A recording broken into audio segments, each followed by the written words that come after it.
What's up, guys? Today we're taking a look at Digital Foundry's PlayStation 5 UI Hello, and walkthrough. welcome to what I hope will be a rather soothing video. With every new console launch, one of the most enjoyable aspects for me is checking out the new user interface that you'll be spending many years utilizing over the course of the next console generation. Naturally, Xbox has continued to refine its original design that it was used on Xbox One, but Sony has something completely new, so let's check it out.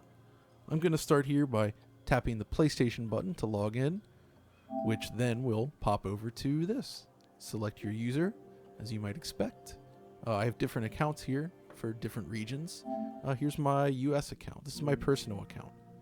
So we're going to log in here, and as you can see, you have the game bar across the top, similar to PlayStation 4, though a bit smaller. The games themselves have a more presentable face with the artwork taken across the screen there. You can see the it clock, also plays the music, search, kind of like gear, PlayStation and your 3 in a icon way, which could be avatar. annoying to some, I suppose. Down here, it's just some news and such, nothing too interesting just yet. Now, the way that the PS5 interface is broken up, it's similar to PS4, but there are some differences. Ooh, First bug of all, snacks. it's kind of broken up into 3 tiers. At the top, we have games, media, search, settings, and your profile, along with a clock. And then in the middle, there's the game bar, of course, which we'll be looking at in a second. And then if you hit the PlayStation button, you get this, a customizable menu here at the bottom with things like you can check on your downloads. There's a switcher, notification, stuff like sound. You can go in here, for instance, and change your output device directly from this bar. You can change your microphone settings here, check on your controller and different accessories that are connected, bring up your account, log out, switch users, all this kind of stuff. And if you press the start button, or I guess the 3-line button, as you might call it now, you can actually customize it and kind of optimize which icons you'd like in there, at least for those that are selectable. Notice there's a little PSVR icon there. I'm still waiting for an adapter to test that out. Now, if we pop back in here, let's go all the way over to the right, bring up the game library. So first of all, one change I really like is the way it shows your whole collection, I suppose. I haven't logged in with all of my accounts, but I do have my personal US account and the Digital Foundry work account on here. And it also, in a really cool move, shows games that are on disk. Like, for instance, The Last Guardian here. It's installed and it's on disk. You see the little disk icon. But for games that you have on disk that are not installed, what instead you'll see is something like this. You get the little lock icon. And this also applies to games stored on other accounts. So, for instance, games that I covered for DF, like, say, Resident Evil 3, that game code is on a different account. But because I've played it before, it's recognized and shows up in your overall collection. So this is a great way to see what you own. And of course, you can sort it by alphabetical or by purchase date. You can also choose to filter by platform. And I believe PS3 refers specifically to PS Now, which I cannot show right now, unfortunately. So if we pop back here, you'll notice there's actually 4 options along the top. I think we can just show these for now. Installed is nice because this is specifically what is obviously installed, but it's broken up into 2 sections here. At the top, we have the console storage. These are the games that are stored in the internal SSD. You have to play PlayStation 5 games from the SSD. So, yeah. Down here, then, we have extended storage. Now, this is the USB hard drive I have plugged in. It's an SSD. Interesting. And you can have the system automatically install games to this drive if they're for PlayStation 4. All PS5 games will automatically go to this drive instead. Now, of course, I have some bangers installed here, such as Lichten Battle Mage and Life of Black Tiger, which I'm sure we'll see soon enough. What? But yeah. I see. So that's basically what the library screen is like. Unfortunately, in its current form, there are no folders like we got on PlayStation 4. So you just have these icons, similar to how it used to be. It works pretty well, I think. It's fast. I really appreciate that the library is essentially part of the main UI. There's no pausing or loading to get to a separate screen. Everything loads quickly. You can scroll pretty fast. It fills in the artwork pretty quickly. I think it pulls some from the internet, of course. So there is that, unless it's a disc game, I suppose. So yeah. Now let's go up to the top here. and check out settings, because I think a lot of people will want to see what's in here. And yeah, it looks very similar to PS4, though it has that nice sort of golden light rays coming down from the upper left. A little spotlight. I'm going to start with perhaps the most interesting one here, and that's screen and video. So video output, obviously, you can adjust your resolution. You can select whether you want HDR, deep color output, which is required for HDR, the RGB range, and more. But you might be wondering, what's 4K transfer rate? Well, this specifically refers to things like chroma subsampling. So if you do a -2, it'll switch to YUV 420 instead of RGB. So that is useful if you're running, say, an older AV receiver or even something like the original PSVR box. Though from what I've found, the system does a good job of auto-detecting what your device can support. Now in this case, I'm actually running this through a capture card, which limits what is available. So right now I am in 4K mode in RGB, but I do not have HDR enabled for capture. And you can see what's supported through this capture card. Now I also, of course, I've talked about the LG CX now that I've been using, and I can confirm that the PS5 does support 120 Hz output. It supports HDR with higher color depth, I guess. It supports HDR without compromise as well. And in fact, the entire menu is displayed in HDR, which looks really nice here, I must say. The system in general just retains its HDR output no matter what you're doing. So that's kind of that. Over here, then, we also have this adjust screen area, which is kind of a remnant from the old days. It's really just a overscan adjustment. And yeah, this is kind of set for that. And yeah, here's the Blu-ray DVD connection.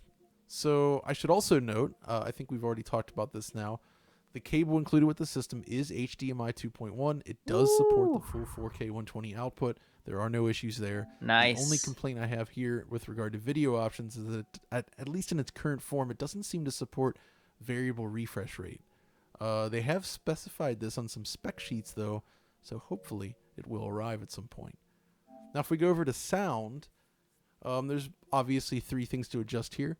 The microphone built into the controller, you can adjust whether you want to use this or an external microphone. You can adjust the level of it. You can see me speaking right here. Very cool. Yeah, so, but this is perhaps more important than that. This is the audio output section. Now, in this case, again, because I'm going through a capture card, it's just sort of this stereo mode, but you can actually choose, like say, an AV amplifier if you want. And this is where you can choose then your speaker configuration. In my case, I actually have a 7.1 channel setup. You can, however, adjust the speaker positions to your liking and apply that. So that's kind of a nice touch. Now on the headphones, I don't actually have headphones here to plug in at the moment, but you can enable 3D audio from here. And then this is where you customize your audio profile, which is sort of how you allow the 3D audio to function correctly, I suppose. Does that have for your Bluetooth? ear. You Does get to determine the level of everything, and have it's Bluetooth? pretty cool. Because I have wireless Also, you Sony can do linear headphones. PCM uncompressed. I wonder if it's or compatible. 2 different forms of bit streaming. Hopefully it is. Controller speaker volume. The controller speaker is a little bit higher quality than what was in the PS4. At least it doesn't rattle so much, so you can kind of crank it up without issue if you want. So let's go check out some of the other things like storage. Here we go. So as you can see, the console has 667.2 gigabytes in total internal storage for games. That's the internal SSD. Here's where you have the games installed, items you can move. So That's not bad. I don't know. Let's say, yeah. So this is actually kind of a limitation right now that I was surprised to see. Essentially, you can move PS4 games to the external USB drive, but you cannot move PS5 games there, which means if you want to store them on an external drive, even if you can't play them there, you can't do that, which is something possible on the Xbox. So I really hope that this changes for those that would like to avoid having to re-download large games. Imagine having to download the new Call of Duty game, which seems to be coming in at 285 gigabytes. You gotta be That kidding would me. really eat up a lot of space on your PS5. Kind of avoiding it because of that. Of course, is just a USB drive. And in this case, I'm using an SSD. Damn, he has As you neck. can see, it has 688 gigabytes free or total. And yeah, here's where I keep Knack, of course, Nice. along with some other classics. Star Bug Ocean's an Snacks, interesting one. You 5 can actually run gigs. that at native 4K and at Bug 60 frames per Snacks. second. We'll have to show that sometime, I think. So yeah, Wait, how big is that's God the of War? basic setup of the storage menu then. Popping back out here, let's check out System. So under System, of course, we have console information, various other things like before. There's the data transfer option where you can actually move stuff from PS4 to PS5 if you just want to carry over your accounts and data all in one go.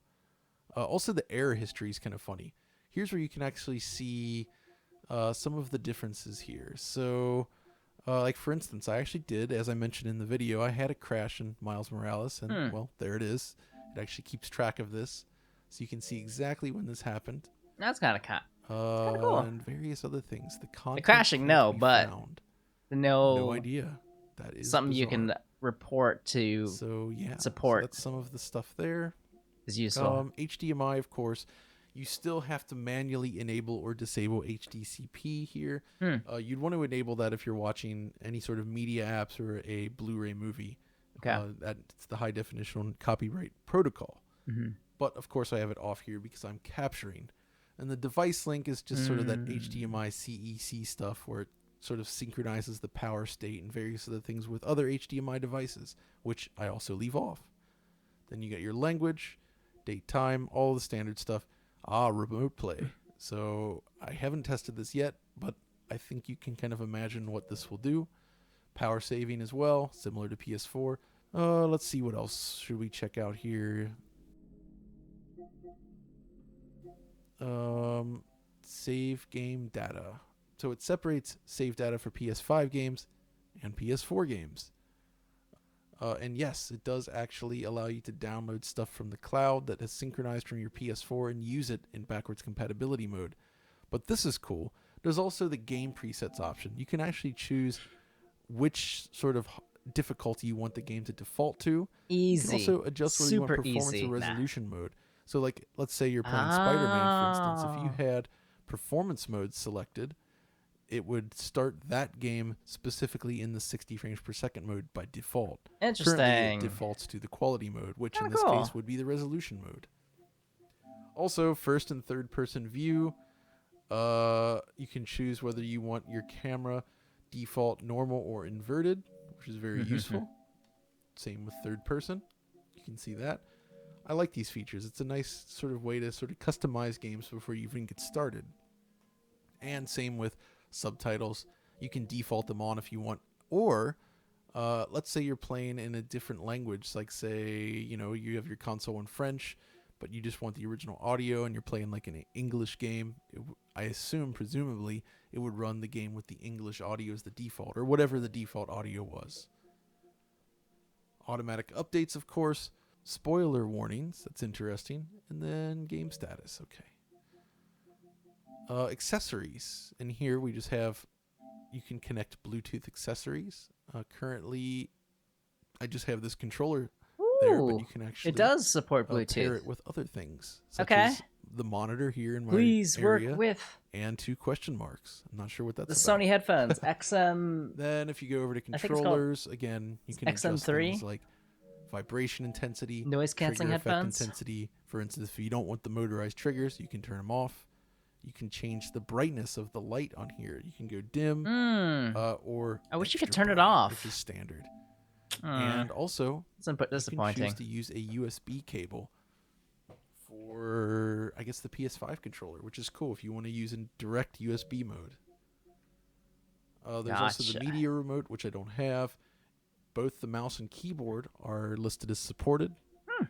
And then there's the camera. There's both the PlayStation camera and I guess the HD camera is the PS5 specific camera, which, again, I do not have here to test. Anything else in here? There's some nice accessibility options, networking, fairly standard stuff, I think.